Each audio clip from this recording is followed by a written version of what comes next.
दोस्तों rule number 1 है कि if one of the given two numbers is multiple of the other. दो numbers दिए, दो नंबर्स का हमें एलसीएम फाइंड आउट करना है, ठीक है। और हमें क्या किया है कि दो नंबर्स जो दिए वो क्या होने चाहिए, two numbers is multiple of the number, एक दूसरे के मल्टीपल अगर है या फिर other number, then the multiple is the LCM of the given two numbers. यानी जैसे यहाँ पे एक एग्जांपल दिया है कि एलसीएम ऑफ 8 एंड 24, 8 और 24 का जो एलसीएम है वो क्या आएगा, वो 24 आएगा। क्यों? क्योंकि 8 के टेबल में 24 है, ठीक है।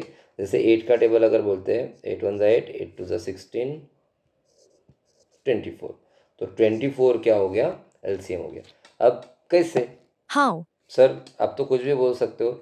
नहीं, देखिए क्या होता है, एलसीएम, एलसीएम का मतलब क्या होता है, लोवेस्ट कॉमन, लोवेस्ट रहेगा, कॉमन रहेगा और मल्टीपल रहेगा। मल्टीपल यानी टेबल हो गया, राइट।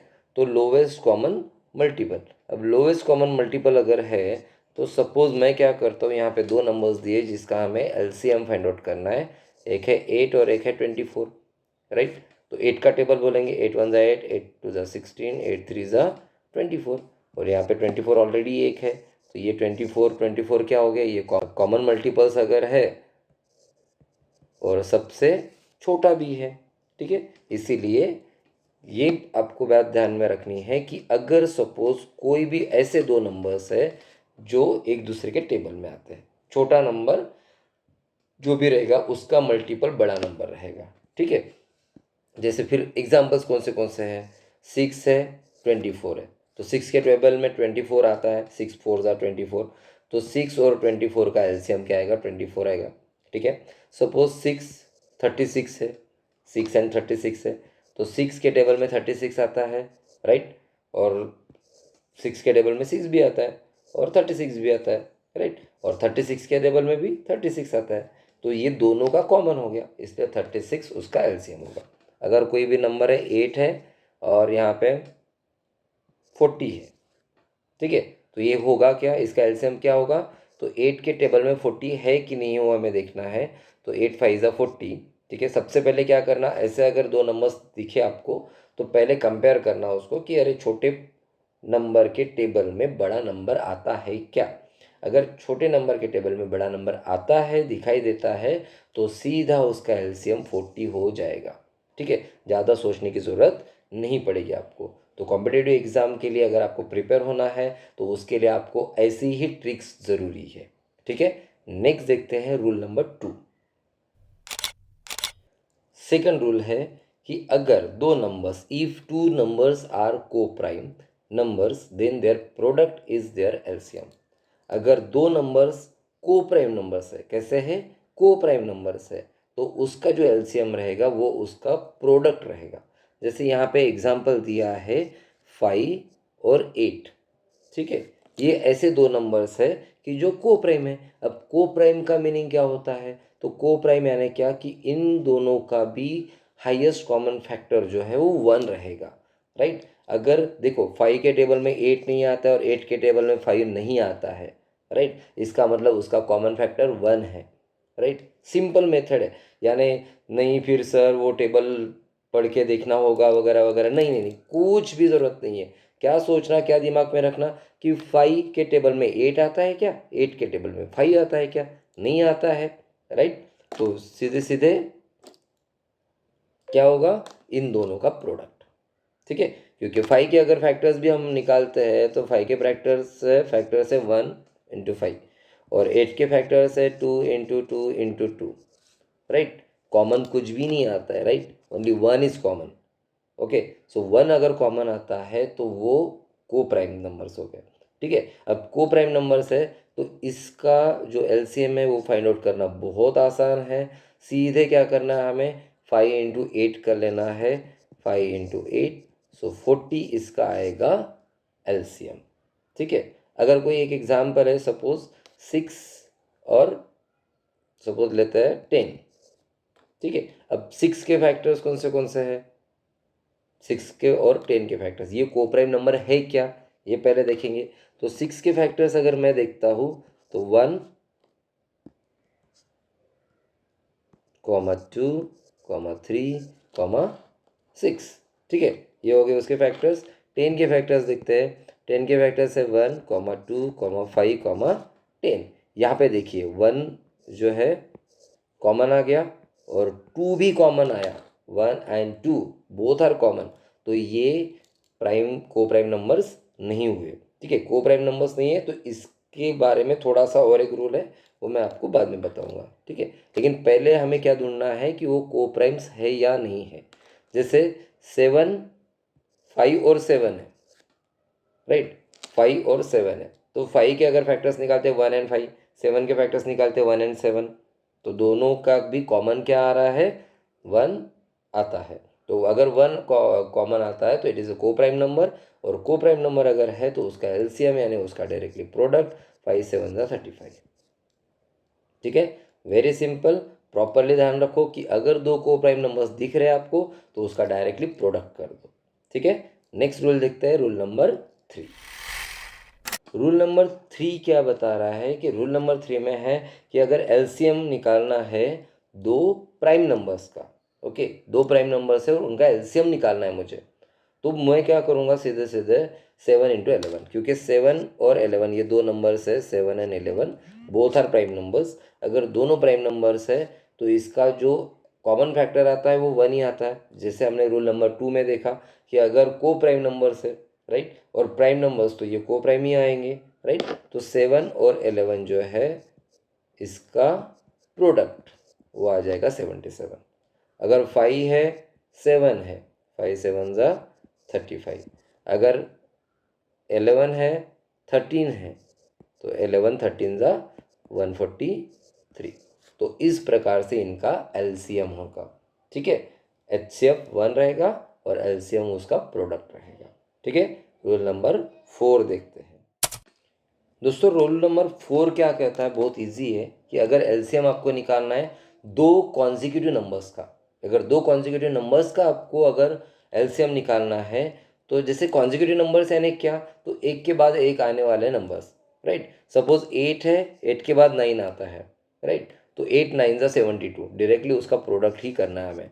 8 और 9 अगर दो नंबर्स है, two consecutive numbers are there, then it is the product of the numbers, right, it is the LCM. suppose 4 and 5 है, right, 4 के बाद 5 आता है, it is consecutive number, so 4 5 ज़ा 20। 3 and 4 है तो 3 4 ज़ा 12। ओके, सो उसका LCM डायरेक्टली उसका प्रोडक्ट आता है। सो आपको ये बात ध्यान में रखना है। रूल नंबर 5 देखते हैं। दोस्तों रूल नंबर 5 देखते हैं कि अगर LCM of two consecutive odd numbers, देखिए हमने इसके पहले का जो रूल देखा था रूल नंबर 4, उसमें क्या था कि रूल जो था कि LCM of to consecutive numbers, ठीक है, कॉन्जिक्यूटिव नंबर्स यानी एक के बाद एक आने वाले डायरेक्टली नंबर, राइट। जैसे हमने यहाँ पे रूल देखा था कि to consecutive numbers is always their product, right. कोई भी दो कॉन्जिक्यूटिव नंबर्स है 5 6 3 7 8, सॉरी 3 4, राइट। अब इसमें क्या हो रहा था कि एक ऑड नंबर आ रहा है और एक इवन आ रहा है, राइट। एक ऑड आता है और एक इवन आता है, क्योंकि कॉन्जिक्यूटिव नंबर से एक के बाद एक आने वाले अगर नंबर है, जैसे 1 1 के बाद 2 ही आने वाला है, 2 2 के बाद 3 आने वाला है, 3 3 के बाद 4 आने वाला है। तो ऐसे जो कॉन्जिक्यूटिव नंबर्स है उसके बारे में हमने देखा था कि दो कॉन्जिक्यूटिव नंबर्स अगर मिले तो डायरेक्टली उसका प्रोडक्ट करना, it is the LCM of that two number. अब रूल नंबर 5 क्या कहता है कि अगर दो कॉन्जिक्यूटिव ऑड नंबर्स है, राइट, ऑड नंबर्स यानी जैसे 3 है, 3 के बाद आने वाला नंबर 5 है, राइट। 3 के बाद 5 आता है, 5 के बाद 7 आता है, राइट। तो अगर ऐसे नंबर आपको मिलता है 3 एंड 5, तो 3 5 ज़ा 15, इसका क्या हो गया, एलसीएम हो गया डायरेक्टली। ठीक है, अगर सपोज नंबर है 5, 5 के बाद ऑड नंबर, हाँ क्या देखना है हमें, ऑड नंबर्स देखना है। तो 5 के बाद ऑड नंबर कौन सा आता है, नेक्स्ट नंबर, जैसे 5 है, 5 के बाद में 6 आता है, 6 के बाद 7 आता है, राइट। तो 6 इज द इवन, ऑड कौन सा है, 5 और 7, और एक के बाद एक आने वाला है next to 5 directly, right. So these are the consecutive numbers and the consecutive numbers are there, odd consecutive numbers are there, then the LCM of that odd consecutive number is the product of that number only. So 5 into 7 is 35, 5 7 ज़ा 35 directly आ जाएगा। Suppose कोई एक बड़ा number लेते हैं, 11 है, 11 के बाद कौन सा नंबर आता है, 13 आता है, राइट। 11 के बाद वैसे तो 12 आता है, बट ऑड ऑड नंबर कौन सा आता है, तो 11 के बाद में 13 आता है। सो 11 इंटू 13 कितना होता है, 143। It is the LCM of 11 and 13। ठीक है, नेक्स्ट रूल देखते हैं, रूल नंबर 6। रूल नंबर 6 क्या है, रूल नंबर 6 में दिया है कि दो कॉन्जिक्यूटिव इवन नंबर्स का अगर एलसीएम निकालना है हमें, ठीक है, तो हम क्या करेंगे, उसका प्रोडक्ट करेंगे।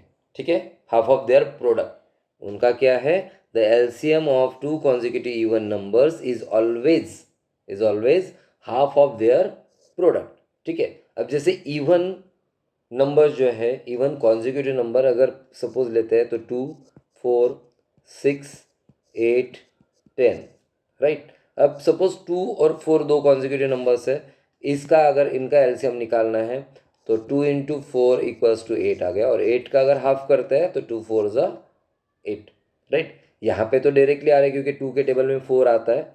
हमने जो फर्स्ट देखा था कि अगर दो नंबर्स है उसके टेबल में अगर 4 आता है, डायरेक्टली मल्टीपल होता है, तो वो डायरेक्ट एलसीएम हो सकता है, राइट। लेकिन अगर 4 और 6 लेते हैं, दो नंबर लेते हैं, 4 and 6, both are even consecutive numbers, consecutive ने एक के बाद एक आने वाले नंबर्स। अब इसका एलसीएम क्या आएगा, तो इसका प्रोडक्ट करो, डिवाइड बाय 2 करो। अब प्रोडक्ट क्या आता है, 4 6 24, 24 का हाफ करो, हाफ कितना आता है, तो 12। सो 4 और 6 का एलसीएम 12 आता है। सर आप कुछ भी बोलते हो, है ना, 12 आएगा क्या, नहीं आएगा, है ना, क्या आएगा, देखते हैं। ठीक है, देखते हैं सॉल्व करके कि 12 ही एलसीएम आता है क्या।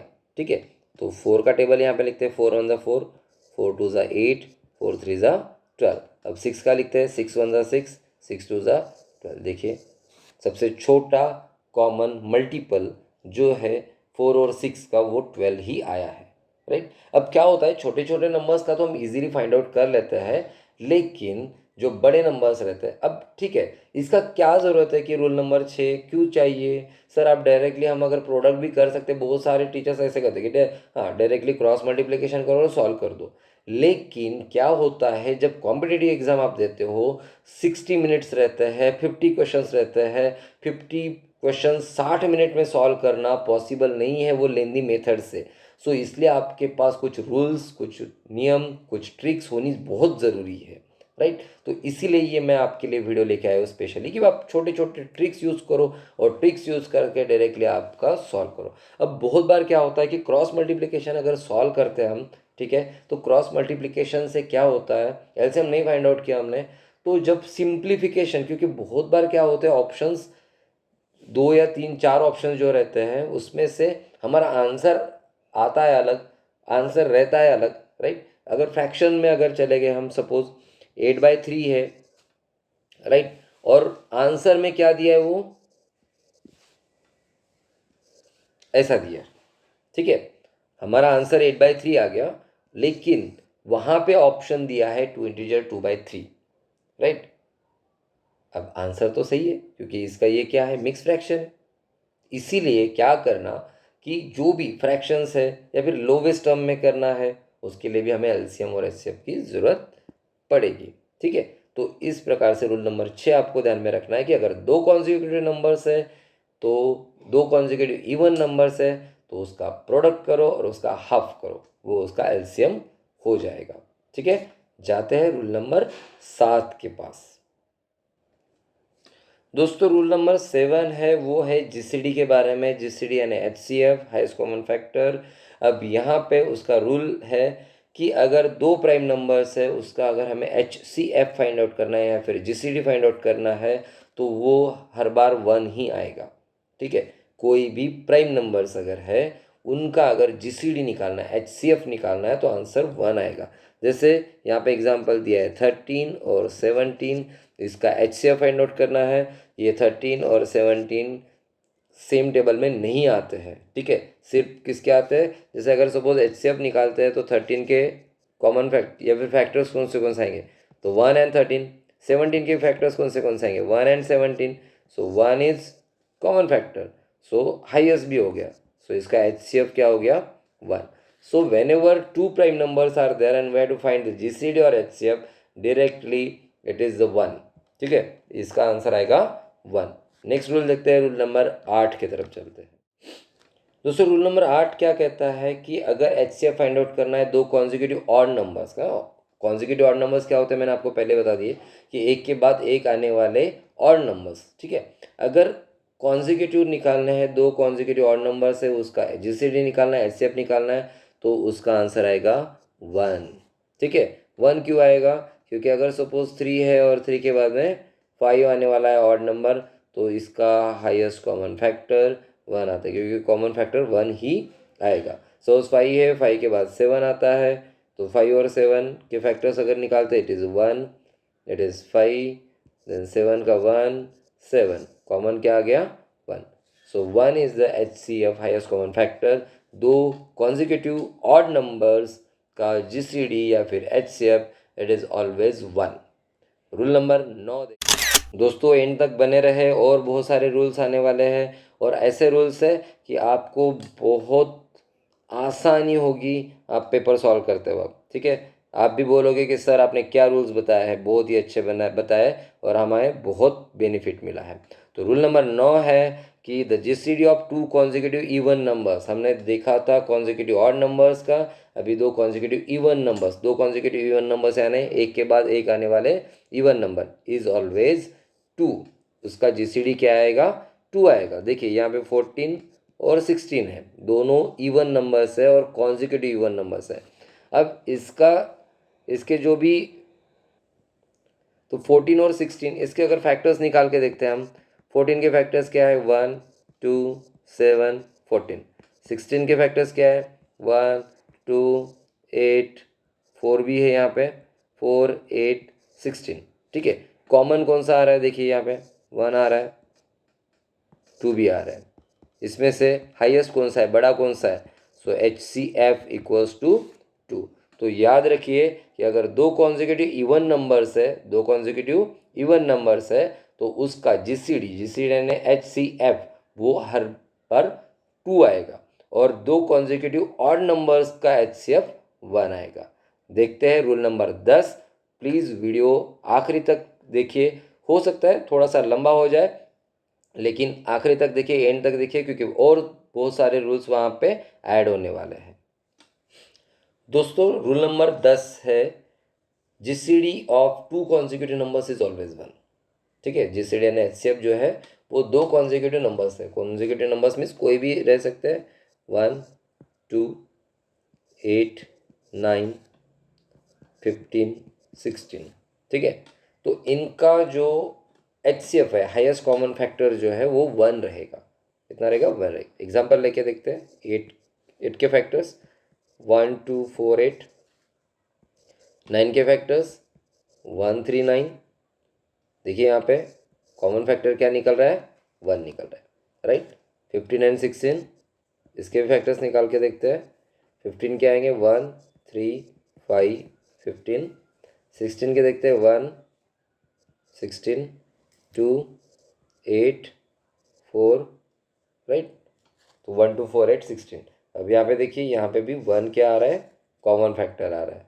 सो दो कॉन्जिक्यूटिव नंबर्स, इसका GCD या फिर HCF वो क्या रहेगा? 1 रहेगा, ऑलवेज इट इज़ 1, ठीक है। नेक्स्ट रूल देखते हैं, रूल नंबर 10।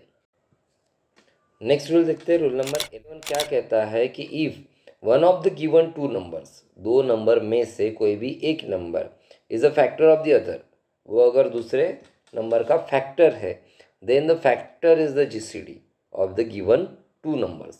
तो वो दो नंबर का वो जो नंबर है वो फैक्टर रहेगा। जैसे यहाँ पे देखिए 4 दिया है and 28 is given, 4 and 28 is given, 4 और 28 दिया है यहाँ पे। उसमें से 4 जो है वो 28 का फैक्टर है। फैक्टर मीन्स व्हाट, कि अगर 28 के फैक्टर्स मैं यहाँ पे दिखाता हूँ आपको, 28 के फैक्टर्स निकालते हैं, 1 एंड 28 रहेगा ही, राइट। इवन नंबर है तो 2 से डिवाइड होने वाला है, और 2 14 ज़ा, राइट। 3 के टेबल में आता है क्या? तो डिविजिबिलिटी टेस्ट यूज़ करते हैं, 8 + 2 10 नहीं होता है। 4 के टेबल में यस 4 7 ज़ा, राइट। तो यहाँ पे देखिए, और 4 के फैक्टर्स देखते हैं। 4 के फैक्टर्स 1 2 4, 1 2 4 1 2 4। सो HCF क्या हो गया? जो सबसे बड़ा नंबर है वो, राइट। सो 4 और 28, अगर 4 के टेबल में 28 आता है, HCF सॉरी, या फिर फैक्टर का मतलब क्या है, जैसे यहाँ पे क्या कहा है कि it is a factor of the other. Factor का मीनिंग क्या है कि 4 के टेबल में अगर 28 आता है तो 4 इज HCF। HCF क्या होगा 4, और LCM क्या होगा, LCM 28, हमने अभी पहले ही देखे थे रूल, राइट। सो LCM आएगा 28 और हाईएस्ट कॉमन फैक्टर आएगा 4, अगर वो उसके टेबल में आता है तो। ठीक है, नेक्स्ट रूल देखते हैं, रूल नंबर 12 देखते हैं दोस्तों। अगर दो नंबर्स को प्राइम नंबर्स है, दो नंबर्स को प्राइम नंबर्स है, तो उसका जो GCD आएगा या फिर HCF आएगा वो 1 आएगा। ठीक है, अब को प्राइम नंबर्स मैंने आपको पहले बता दिया था कि ऑलरेडी क्या आ रहा है, उसका फैक्टर 1 आता है, कॉमन फैक्टर 1 आता है। 11 और 16 सपोज नंबर है, 11 एंड 16। ठीक है, और 11 के अगर फैक्टर्स निकालते हैं तो 1 और 11 आता है, राइट। 16 के निकालते हैं तो 1 2 4 8 16, सो 1 कॉमन आ रहा है, इसलिए उसका GCD 1 आएगा। ठीक है, तो ये सॉल्व नहीं भी करके देखा आपने, डायरेक्टली आपको देख रहा है कि अरे 11 और 16 है, को प्राइम नंबर्स है, 11 के टेबल में 16 नहीं आता है, 16 के टेबल में 11 नहीं आता है, राइट। और उसका कॉमन फैक्टर भी क्या आ रहा है, 1 आ रहा है, तो डायरेक्टली उसका HCF आपको लिखना है 1। ठीक है, और LCM उसका प्रोडक्ट आएगा। ठीक है, नेक्स्ट रूल देखते हैं, रूल नंबर 13। दोस्तों रूल नंबर 13 थोड़ा सा अलग है, थोड़ा सा प्यारा भी है क्योंकि थोड़ा सा अलग है। देखिए यहाँ पे क्या बोला है कि the GCD of two numbers, HCF of to numbers is a factor of, is a factor of the sum of the two numbers and also a factor of the difference of the two numbers। ठीक है, जैसे अगर suppose 9 और 15 है, right, इसका अगर GCD निकालते हैं, ठीक है, GCD यानी कॉमन फैक्टर, हम दो मेथड से यूज़ कर सकते हैं, प्राइम फैक्टराइजेशन मेथड भी कर सकते हैं और डायरेक्टली आप सॉल्व कर सकते हो। ठीक है, तो कॉमन प्राइम देखते हैं, 3 3 ज़ा 9, 3 5 ज़ा 15, राइट, 3 1 ज़ा 3, 5 एज इट इज़, और 5 1 ज़ा 5। सो सॉरी, LCM नहीं निकालना था मुझे, HCF निकालना था, सॉरी सॉरी। तो दोस्तों यहाँ पे 9 और 15 का हम HCF निकाल रहे हैं, क्या निकाल रहे हैं, HCF। सो 3 3 ज़ा 9, 3 5 ज़ा 15। अब देखो यहाँ पे 3 और 5 किसी भी टेबल में नहीं आता है, सेम टेबल में नहीं आता है, इसलिए हम यहीं पे छोड़ देंगे। सो इसका HCF क्या हो गया, 3 हो गया, राइट। अब ये जो 3 है ना, ये 3 क्या है, तो 9 और 15 की अगर एडिशन करते हैं, 9 + 15 अगर करते हैं, 9 + 15 आता है 24, और ये 24 का भी फैक्टर है 3। ठीक है, 3 is the factor of the sum of that two numbers और the subtract of that difference of that two numbers. 15 - 9 कितना आता है, 6। ठीक है, तो 3 के टेबल में 24 भी आता है और 3 के टेबल में 6 भी आता है। तो ये आपको तो मेरे ख्याल से पता ही नहीं होगा, तो इसलिए मैंने बता दिया आपको, ये रूल नंबर 13 है। रूल नंबर 13 में क्या है कि अगर दो नंबर्स है, दो नंबर का जो HCF आएगा, ठीक है, दो नंबर का जो HCF आएगा, तो दो नंबर की जब एडिशन करते हैं वो भी उसका फैक्टर रहेगा, और डिफरेंस अगर है तो उसका भी फैक्टर वो HCF आने वाला है। ठीक है, रूल नंबर 14 की तरफ बढ़ते हैं, वो भी बहुत ही अच्छा एक रूल है। ठीक है, चलो देखते हैं। सो यहाँ पे HCF जो है, जो भी HCF आएगा वो उसका जो भी, सो दो नंबर्स का जो फैक्टर आएगा, ठीक है, वो उसकी जो सम है 9 + 15 या फिर डिफरेंस है, उसका भी वो फैक्टर रहेगा। तो ये थे हमारे कुछ रूल्स, 13 रूल्स। ठीक है, ये 13 भी रूल्स आप ध्यान में रखिए, बहुत ज़रूरी है आपके लिए। मैंने यहाँ पे 4th IMO के लिए ही बताया, ये 4th 5th 6th 7th सभी क्लासेस के लिए ये काम में आ सकते हैं। ठीक है, थोड़ा सा एडवांस मैथमेटिक्स हम यहाँ पे पढ़ने वाले हैं, अलग अलग तरीके के रूल्स देखेंगे, ट्रिक्स देखेंगे। ठीक है, आप बने रहिए, जुड़े रहिए, और सब्सक्राइब और शेयर बिल्कुल कर कीजिए, और कमेंट में प्लीज़ मेंशन कीजिए कि सर मुझे क्या ये वीडियो चाहिए, मुझे ये समझ में नहीं आ रहा है, राइट, ये थोड़ा सा बताइए, तो मैं भी आपके कुछ प्रॉब्लम सॉल्व कर पाऊँगा। Thank you very much, tata bye bye, see you, good night, bye.